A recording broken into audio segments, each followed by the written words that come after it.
Boa tarde a todos. Vamos aguardar mais um minutinho. O pessoal está se conectando. Daqui mais um minutinho a gente inicia mais um webinar mensal.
Boa tarde a todos. Estamos iniciando mais um webinar mensal da GARD. Aqui conosco hoje o nosso CIO Carlos Calabrese, nosso CEO Marcelo Gilfrida e o nosso economista-chefe Daniel Wicks. Hoje, um pouco diferente dos outros calls, a gente vai iniciar o nosso call falando um pouco do nosso produto novo, que teve abertura ontem, junto com o nosso CEO Marcelo Gilfrida. Ele vai passar um pouco mais de detalhes para vocês. Na sequência, a gente vai falar um pouco mais de cenários com o Daniel Wicks e depois, como de costume, mercados estratégicos com Calabrese. Lembrando que a gente deixa as perguntas para serem realizadas no final do call. Vocês podem enviar através do chat e elas podem ser direcionadas a qualquer integrante aqui do call. Boa tarde, Gilfrida. Olá, João. Obrigado. Boa tarde a todos. Eu vou utilizar alguns slides aqui para conduzir um pouco essa primeira parte. A ideia, de fato, é compartilhar com vocês algumas características desse novo fundo e a história que está por trás dele, a parte técnica que está por trás dele. Voltando um pouco no tempo, desde 2017, há 5 anos praticamente, nós passamos a utilizar técnica sistemática na gestão dos nossos fundos macro, inicialmente mais focados no mercado de renda fixa, um time de 3 profissionais que desenvolveu alguns modelos mais focados na curva de juros, com resultados bem interessantes. E com base nesse sucesso inicial, em 2019, nós tomamos a iniciativa de reforçar essa equipe, trazendo um outro time de mais 3 profissionais que vieram com uma bagagem mais profunda, já testada também em outros mercados. E com esse time de 6 profissionais, nós demos um grande avanço, né, na parte de fundamentação desses modelos sistemáticos. E durante 2019, ampliamos nosso repertório de modelos e, no final desse mesmo ano, depois de uma validação interna nossa, começamos a empregar esses modelos na gestão dos nossos fundos macro. Em 2020, já foi uma participação mais intensa, né, e praticamente um ano quase um batismo de fogo, né, para todos os gestores, em particular a gestão sistemática, que é muito baseada nos padrões históricos, mas mesmo nesse ano bem difícil, o resultado foi bem satisfatório. E 2021, já com mais rodagem, até aproveitando os aprendizados daquele momento difícil do ano 2020, ampliamos o número de estratégias e hoje nós temos 10 estratégias dentro desse grupo que representam alguma coisa como 20% da geração de resultado dos nossos fundos macro.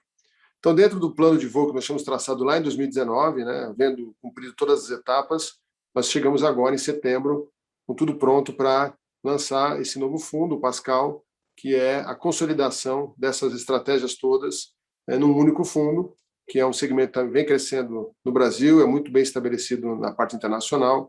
Então, nós lançamos a EAGARD com um produto dedicado nesse campo, com base nesses resultados acumulados. Numericamente, se a gente puder passar o próximo slide, por favor, a gente tem condições de mostrar, de modo prático, né, o resultado dessa estratégia já nesses praticamente 2 anos que ela está implantada nos nossos fundos macro. O gráfico à direita mostra o que teria sido, né, uma cota de um fundo 100% dessa estratégia desde o início de 2020. E como nós podemos ver, essa estratégia vem com resultado muito bom, ganhando em uns 2 anos, né, com resultado acumulado de CDI mais 5,3, mas sempre lembrando, né, que ano passado foi um ano especialmente difícil, né, para a gestão sistemática. Então, quando a gente olha o resultado desse ano, né, quando as coisas já estão mais no normal, o resultado foi de 6. Deixa eu usar o óculos aqui para ajudar. 6,90 nominal, né, o equivalente ao CDI mais 7,20 anualizado nesses primeiros 8 meses de 2021. Então, o resultado do fundo acumulado já é muito bom, mas quando a gente dá um zoom no resultado dessa fase mais normal do mercado, né, nós percebemos que ele até brilha mais, né? E se a gente olhar em comparação, né, esse ano, embora, como eu coloquei, um ano mais normal, na médias, né, os fundos sistemáticos estão tendo um pouco de dificuldade. Então, acho que a nossa estratégia se mostrou bastante robusta, bastante resiliente e funcionou bem num período mais difícil, está funcionando melhor ainda agora, num período mais normal. Então, com base nessa história bem positiva, real, né, que é o resultado interno dos nossos fundos macro, que a gente sai, a partir agora de setembro, com esse fundo novo. Outra característica importante do fundo é uma questão mais técnica, é o fato de que ele tem uma baixa correlação. Esse é um atributo muito interessante, sempre desejado pelos investidores, né? E, particularmente, vai ser bastante procurado daqui para frente, né, quando nós entramos num período de alta volatilidade, né, que já vem praticamente setembro do ano passado, mas a gente tem ano que vem eleições, né, depois o Ix e o Calabrese vão comentar um pouquinho da parte de cenário macro, mas, obviamente, no período de maior volatilidade, os investidores sempre buscam maneiras de melhorar a relação risco-retorno do seu portfólio, né? E olhando a correlação do fundo com os indicadores, né, usando como base o resultado dessa estratégia dentro dos nossos fundos macro, observamos que ele tem uma baixíssima correlação, até uma correlação negativa com o câmbio, o que dá, então, para o fundo também um aspecto bastante positivo de melhorar a relação risco-retorno.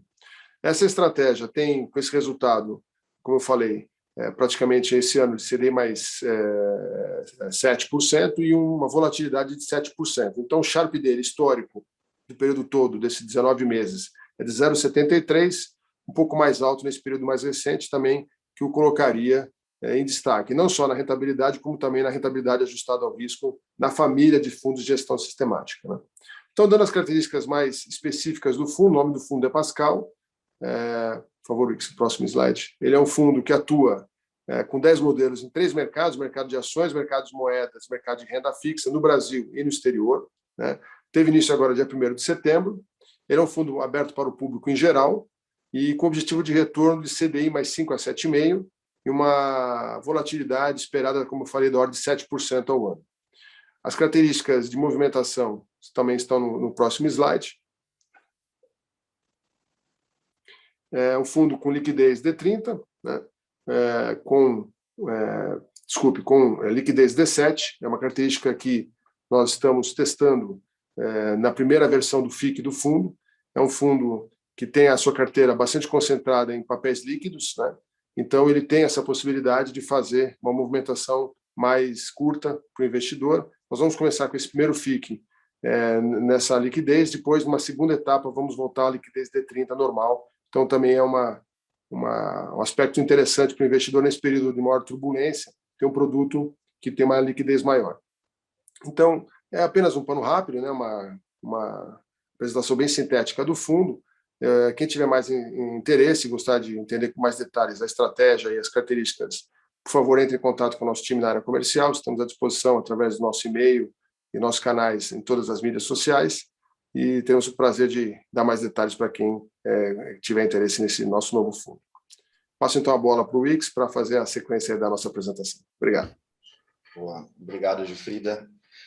Bom, vamos lá, começando com o nosso cenário econômico, como usual, vou começar pela parte internacional, né? Aqui eu acho que, enfim, passando para Estados Unidos, a gente não tem grandes mudanças do cenário que a gente vem passando aí nos últimos meses para vocês, né? Acho que o plano de voo tem sido mantido pelo Fed, eu acho que no Jackson Hole ficou mais claro, né, e cimentado que a gente vai, de fato, começar o taper esse ano, basicamente o que eles têm visto e têm incentivado essa, né, esse plano de voo aí de começar já a tirar o pé do acelerador dos estímulos monetários, é basicamente essa evolução favorável que a gente tem visto no mercado de trabalho, né? Nesse gráfico da esquerda a gente consegue ver, enfim, o grande número de vagas que foi gerado aí mais recentemente nos últimos meses e até com uma expectativa ainda consistente para o payroll que sai amanhã. Dito isso, então, nosso cenário continua em que em setembro existe uma indicação um pouco mais forte, né, do taper se aproximando, com um anúncio oficial em novembro para início em dezembro, né? E aí vale dizer que uma das coisas, né, dos cenários alternativos que o Fed colocou que poderia mudar a cabeça dele vem dessa nova onda da variante Delta. No entanto, a gente se preocupa menos com essa variante, a gente já tem até visto aí em alguns estados que começaram a sofrer primeiro, né, com essa nova onda, já começando a ter uma redução no número de casos, e a gente viu também que o número de hospitalizações e mortes seguiram bem contidos, e com isso, então, a gente não viu um impacto na atividade que seja significativo a ponto de mudar o plano de voo do Fed, né? Então, acho que ele tem sido bem sucedido aí em sinalizar gradativamente aí o seu plano, e a gente continua relativamente bem otimista com a atividade econômica nos Estados Unidos. Como eu comentei na última apresentação, né, a gente viu algumas revisões para baixo no PIB norte-americano. A gente acha que é mais uma adequação de projeções do que uma mudança do sentimento, né? A gente ainda vê a economia americana crescendo fortemente esse ano e acima do potencial no ano que vem. Então, com isso, acho que tem poucas novidades. Do lado dos Estados Unidos, segue aí um bright spot no cenário internacional. Vindo para a Europa também, enfim, a gente tem visto aí o avanço do processo de vacinação, de reabertura, os dados de atividade têm vindo bem, né, de maneira geral, inclusive quando a gente olha que as projeções de crescimento, né, coletadas na Bloomberg, elas continuam aqui sendo revisadas aí consecutivamente para cima, né? Então, mais ou menos, obviamente, numa magnitude menor do que a gente viu nos Estados Unidos, quando o processo de vacinação lá, que começou mais cedo, né, deslanchou e a gente viu a reabertura, a gente está vendo de maneira, enfim, um pouco mais gradual, mas está acontecendo na Europa também, e a gente segue otimista com o bloco, né? E aí eu acho que, enfim, o ECB continua, né, eu acho que numa posição mais dobra, principalmente quando a gente compara com o Fed, e também quando a gente coloca aí na análise que você tem um novo framework que te garante aí taxas de juros estimulativas por um tempo bem prolongado, e com isso a gente acha que a região deve continuar aí relativamente atrasada em relação ao Fed em termos de política monetária, ou seja, mais estímulos por mais tempo, né? E aí eu acho que isso chama atenção na Alemanha. A gente vai ter as eleições, eu acho que, enfim, deve ser aí um evento a se monitorar. Basicamente, a gente está vendo uma mudança um pouco do espectro político lá, então a gente vê esses dois partidos de centro-esquerda ganhando força nas segundas as pesquisas e ultrapassando a aliança STU e CSU, que deve levar também um governo que deve ser mais propenso a novos estímulos, né? Isso vindo de um país que tem um fiscal bem ajustado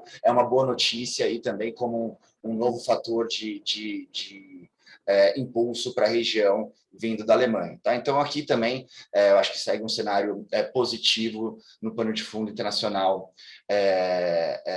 no cenário que a gente constrói. E aí eu acho que onde a gente tem mais dúvidas, né, e eu acho que o mercado tem cada vez mais se debruçado sobre os dados, é sobre a China, né? A gente tem visto ultimamente aí dados mais fracos, já 2, 3 meses, os últimos PMIs também vieram nessa mesma linha, né, de surpreender para baixo, o que gerou, enfim, algumas indagações se de fato a gente pode ter uma mudança mais drástica do cenário. Ao mesmo tempo, a gente também tem visto diversas atitudes do governo setoriais, né, atacando alguns setores aí específicos, também tem trazido novos medos aí de que você poderia caminhar para uma economia mais fraca ou ainda mais fraca à frente.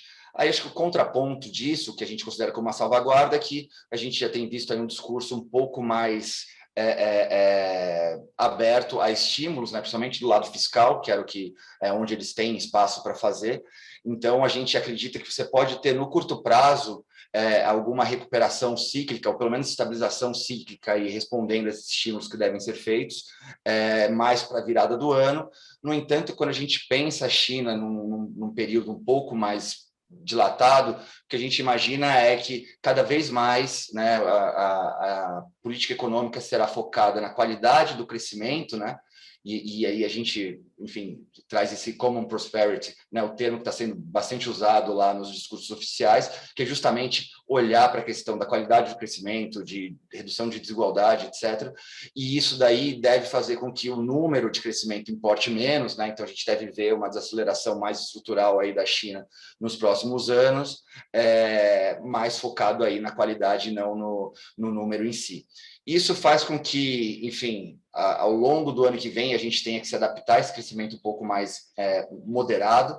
Lembrando que o crescimento de 5% numa economia do tamanho da China ainda é um bom motor para o mundo. Tá? Então, ainda que a gente esteja aí cada vez mais debruçado nos dados de curto prazo do China, a gente acha que no curto prazo você tem uma salvaguarda, mas será natural para o mercado, enfim, entender que o crescimento da China não será aqueles 8%, 10% que a gente tinha lá atrás, e vai ser uma coisa mais perto de 5% ou até pouco abaixo disso. Né? Então, basicamente, esse é o nosso cenário de China, que eu acho que é o que a gente deve prestar mais atenção, que, enfim, como todos sabem, né, a China é o país mais complicado aí dos grandes blocos de você analisar, dada a complexidade ali de se achar dados e acessar as notícias, mas de maneira geral, é dessa forma que a gente está vendo. E aí, só para terminar a nossa parte internacional, a gente desenvolveu aqui acho que um framework para a gente tentar, enfim, comparar os diversos pontos, seja de política monetária, seja da pandemia, ou seja, como a gente olha tudo isso, essa, enfim, nova onda da variante Delta, como que esses países estão lidando de maneira diferente entre si, né, para os novos surtos do Covid, e o que a política monetária tem feito em relação a isso, né? Então aqui aqui é um grande resumo, né, do que seria a meta de inflação, a taxa de desemprego natural, enfim, como está a inflação. Mas eu queria já mostrar o resultado que eu acho mais interessante, que está no gráfico seguinte, que é justamente a gente monta aí esse scorecard de resposta de política monetária e sanitária para os países G10. Obviamente isso aqui também é aplicável para emergentes, mas para simplificar a gente trouxe só os países G10. E aí o que a gente tem no eixo vertical, basicamente, é o que a gente chama de fragilidade do Covid-19. Ou seja, quanto mais para cima você tiver aqui, mais frágil é o país. E é frágil em que sentido? Ou ele está pouco vacinado, né, ele está atrasado no processo de vacinação, ou ele tem políticas mais rígidas contra o Covid, né? Ou seja, política de Covid zero, etc. Então você tem um caso, né, um foco de casos pequeno, isso daí já leva a novos lockdowns, que, por exemplo, é o caso desses países da Oceania, né?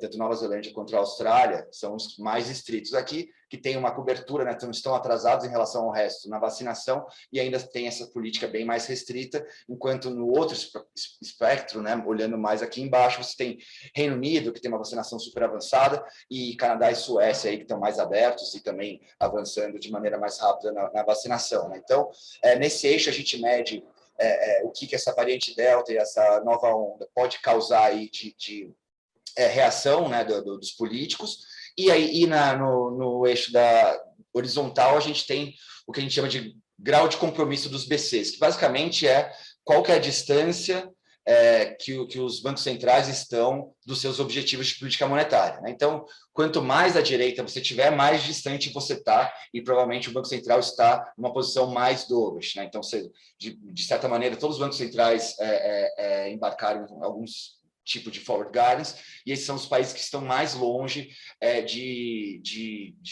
enfim, dos seus objetivos, tá? Enquanto do lado esquerdo você tem países aí que já se aproximam e estão mais perto de começar a reduzir, né, e apertar um pouco suas condições monetárias. Então, tudo que está mais perto aqui nessa mancha vermelha teriam posições de política monetária mais hawkish, enquanto, né, nesse outro quadrante aqui você teria países mais dovish e também mais suscetíveis aí a essa nova onda da variante Delta, né? Então, isso daí é importante até para a gente entender, enfim, o comportamento de juros e das moedas aí, olhando esses países meio que um cross-section entre eles, né? Então, aqui é só uma forma que a gente tem olhado aí os diversos países, que também é replicável para emergentes e, enfim, quem quiser depois dar uma olhada, a gente manda a apresentação que tem umas coisas bacanas, tá? Então, esse é o nosso pano de fundo de internacional, e aí agora eu passo, acho que onde está a diversão mesmo, que é a parte da economia doméstica, né? Então, no último call, relembrando, a gente já tinha colocado essa percepção bem mais pessimista, tanto do lado fiscal / político, que já se mostrava mais complicado, mas também do entorno econômico, que já estava ficando pior, né? E aí, basicamente, a gente estava revisando PIB para baixo, inflação ainda para cima, revisando juros para cima também, e isso daí já piorava o ambiente econômico que a gente estaria envolto aí nos próximos meses. E aí eu acho que, para complicar, né, eu acho que tem ficado aí mais claro que a crise hídrica desse ano está bem complicada, né? E aí eu trago aí esse gráfico que é justamente colocando o nível de reservatórios no Sudeste, que é, enfim, o nosso principal né, estoque de água para as hidrelétricas, que você está nessa linha preta, se aproximando ali, praticamente em cima do que a gente viu em 2001, e, apesar de não ser especialista, mas o que a gente vê, as perspectivas climáticas são bem complicadas, e a gente deve passar aí um período bem apertado nessa questão do nosso balanço energético do país. Dito isso, isso por si só aumenta os riscos, né? Você pode caminhar para cenários até mais extremos, de você, se não tiver aí chuvas no período chuvoso, entre novembro e dezembro, caminhar para alguma coisa, né? E aí eu acho que é o risco, né, de cauda, de você caminhar para alguma coisa de um racionamento compulsório, etc. Mas o ponto é, a gente não precisa nem chegar nesse estágio mais drástico para já sentir as consequências do que está acontecendo, né? E a gente já está vendo esses riscos, parte desses riscos sendo materializados tanto no que a gente espera da inflação para frente, como também já reduzindo aí crescimento no meio dessa confusão, tá? Então a crise hídrica já começa a mostrar aí efeitos ruins, né, sobre o nosso cenário econômico, que já estava, né, levando downgrade aí, como a gente mostrou no mês passado. E aí, começando com a inflação, basicamente, enfim, saiu a nova bandeira, né, a bandeira da escassez hídrica, fez com que a gente revisasse a inflação de 7,7 para 7,9. Vale notar que, assim, esse segundo semestre a gente teve grandes surpresas que vieram de energia, né, por causa das bandeiras, mas a gente também não é só isso que a inflação tem de ruim, né? A gente já vem citando já há alguns meses o cenário de tempestade perfeita, e ela continua ainda cada vez mais turbulenta, né? A gente vê a parte de bens industriais que não desacelera, pelo contrário, segue super pressionada, e agora a gente tem uma recomposição aí dos preços de serviços com a reabertura econômica, que vem, né, incendiar esse cenário muito ruim, e aí coloca combustível, energia, ou seja, tudo que, por onde você olha na inflação, você tem notícias ruins. Com isso, a gente acha que o Banco Central, né, está atento a isso e tem indicado que deve fazer aí um ajuste mais forte na Selic. Então, a gente revisou também nossa Selic final de 7,5 no final desse ano para 8,5, né, de Selic final na primeira reunião de 2022. Tá? Então, essa é já uma consequência.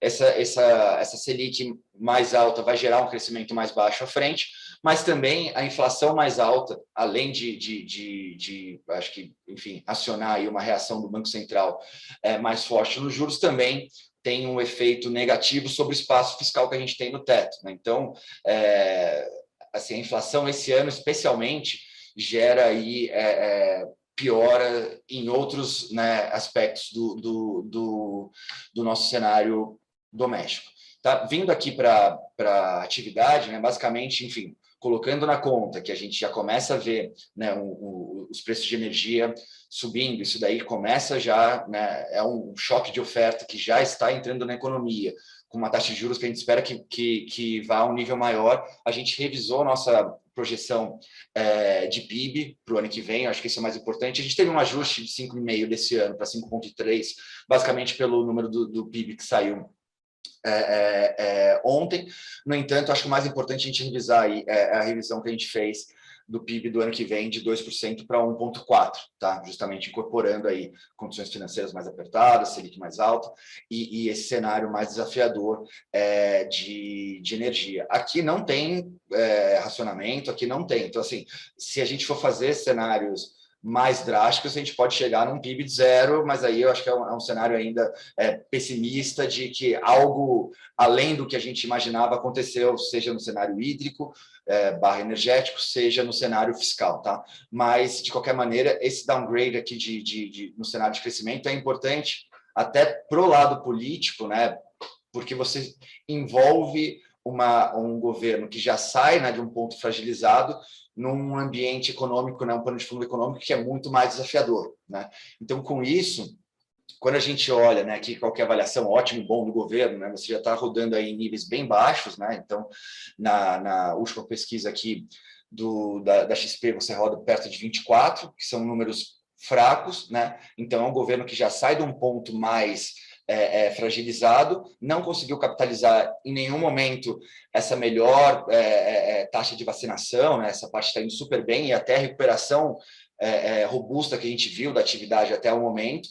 E agora o que a gente tem para frente é que o ambiente econômico começa a se deteriorar, né? Obviamente que a inflação aqui também conta, a gente continua revisando a inflação para cima, ou seja, é um ambiente bem mais complicado e também mais suscetível a ímpetos populistas por parte da classe política, né? Então, você tendo uma população de renda mais baixa que está perdendo rapidamente o seu poder de compra, ao mesmo tempo que as perspectivas de crescimento são mais baixas, né? Provavelmente o mercado de trabalho vai ser mais fraco à frente. Isso tudo te gera aí, e a gente está entrando num ano eleitoral ano que vem, né? Isso tudo aí gera aí incentivos para que você aumente as transferências sociais, né? Notadamente, você tem o Bolsa Família, está se discutindo o Auxílio Brasil, né? Que seria um Bolsa Família turbinado, se discute também postergar o auxílio emergencial. E, de certa maneira, ao mesmo tempo que a inflação ajudou, né, esse lado ruim da sensação térmica da população, também do lado, e isso aumenta a propensão de você fazer mais gastos fiscais, né, do lado social, ao mesmo tempo que essa mesma inflação, né, nesse segundo semestre, essas surpresas, diminuem bastante seu espaço dentro do teto de gastos que você poderia fazer, né? Então, alguns meses atrás, a gente teve meio que uma miragem, né? Como você tinha uma discrepância entre a inflação do meio do ano, que é o que corrige o teto de gastos para o ano que vem, e a inflação do final do ano, né? Ela imaginava que ela ia ceder mais, que corrigiria, né, salários via o INPC, ou seja, os gastos públicos. Essa miragem, né, na verdade, era realmente só uma miragem. A gente estava vendo o oásis, mas era só uma miragem. Você não vai ter esse espaço maior que já chegou, você, enfim, se calculava perto de 30 bi, você não vai ter mais espaço para fazer dentro do teto, tranquilamente, um Bolsa Família mais turbinado. Ao mesmo tempo, a gente teve o imbróglio dos precatórios, que a gente conversou bastante no último mês, e a gente segue sem definição. Né, basicamente tem algumas coisas que estão na mesa, né? A gente agora o que tem sido discutido é uma discussão que veio fora do Congresso, né? Então teria uma solução meio, entre as bizarra, via o CNJ, né? Que enfim, mais ou menos a corregedoria do sistema judiciário, que, liderado pelo ministro, né, presidente do STF, Luiz Fux, poderia fazer aí uma modulação do pagamento de precatórios, que, enfim, teria uma vantagem no curto prazo, que era você abandonar por hora uma PEC, né, e evitar os riscos que a PEC, né, e a tramitação dentro do Congresso geraria, mas você gera outros problemas, que é meio que uma bola de neve de precatórios que ficariam, né, para serem pagos no ano que vem, que com o limite geraria para o ano seguinte ainda mais, etc. Então, teria críticas grandes aí, mas a gente acha que até tem um problema anterior. Parece que essa solução, né, que é uma solução mais heterodoxa, não tem um apoio total dentro do STF, que é importante, porque provavelmente quem deixar de receber esses precatórios vai recorrer lá, né? Então seria importante o STF ter um consenso, e parece que não existe. e até porque é bem discutível você fazer uma coisa, né, uma interpretação tão criativa de coisas que estão na Constituição.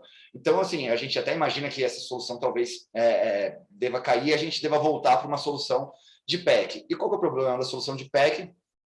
Como a gente viu ontem, né, no Congresso, o governo tem pouca força e uma pouca organização política para comandar esses processos legislativos. Então, com isso, uma PEC que você abre espaço dentro do teto, porque você vai tirar o precatório do teto de gastos, ou porque você vai parcelá-los, isso sempre te gera aí um flanco em que você pode tomar uma bola nas costas e falar, então vamos ter uma ideia de genial e tirar o Bolsa Família do teto de gastos, que seria declarar o fim do teto de gastos. Ou você pode falar, então vamos prorrogar o auxílio emergencial, que geraria aí, acho que uma carga, né, fiscal bem maior do que o próprio Bolsa Família, vamos fazer fora do teto. Então, tem, assim, essa solução dos precatórios não está clara, né? E eu acho que nenhuma solução é bonita ou é fácil de se fazer. Todas têm uma contraindicação, seja porque você parcelou o precatório e vai pegar o estigma de algum tipo de calote, né? Mais brando, mais um calote, ou porque você vai ter que mexer no teto de gastos, isso daí abre, enfim, um precedente. Então, a gente continua bem preocupado, né? E com isso tudo, a gente tem um governo fragilizado, querendo fazer mais gastos sociais, ou seja, eu acho que o caldo de cultura em Brasília é propício para acidentes, ou pelo menos para tentativas de enfraquecer o arcabouço fiscal que a gente tem até agora. Então, com isso, a gente segue pessimista aí no curto prazo com essa discussão, né? Eu acho difícil ter uma solução simples, eficiente e que não gere riscos e que também não gere críticas, né? Porque abram algum precedente de alguma coisa ruim, seja porque você deixou de pagar o precatório, seja porque você teve que mexer no teto, tá? Dado que uma certeza que a gente tem é que esse Bolsa Família mais turbinado deva acontecer, né? Então, não tem como a gente achar que tem uma solução fácil para esse problema aí dos precatórios / encaixar o Bolsa Família dentro do teto, tá? Então, a gente segue preocupado, isso ao mesmo tempo que você antecipou bastante a discussão das eleições, e por enquanto hoje você tem apenas 2 candidatos, né? Um que é o presidente, que apanha todo dia, enfim, por vários motivos, porque a economia está ruim e a gente não vê a economia melhorando, e o outro que é o ex-presidente Lula, que a princípio, né, tem políticas econômicas aí mais complicadas, né, principalmente na área fiscal, né, já deu declarações que deve acabar o teto, ou seja, as opções que a gente tem para as eleições continuam bem complicadas, e acho que esperança de uma terceira via que poderia ser positiva é muito difícil que apareça no curto prazo também, né? Algo que na nossa cabeça seria mais para o meio do ano que vem, um pouco mais perto das eleições. Então, com isso, assim, o cenário político, a gente não vê grandes alívios vindo nem pelo lado eleitoral, de surgir alguém que possa começar a consolidar uma terceira via que fosse mais bem vista pelo mercado, e nem por esse imbróglio todo que eu acabei de falar aqui do fiscal nesse curto prazo, de como equacionar o orçamento do ano que vem. Dito isso, né, e aí eu não trouxe nada de contas externas, mas lembrando, enfim, a discussão que a gente colocou na última reunião o nosso balanço de pagamentos está muito baseado sobre entradas de estrangeiro em portfólio.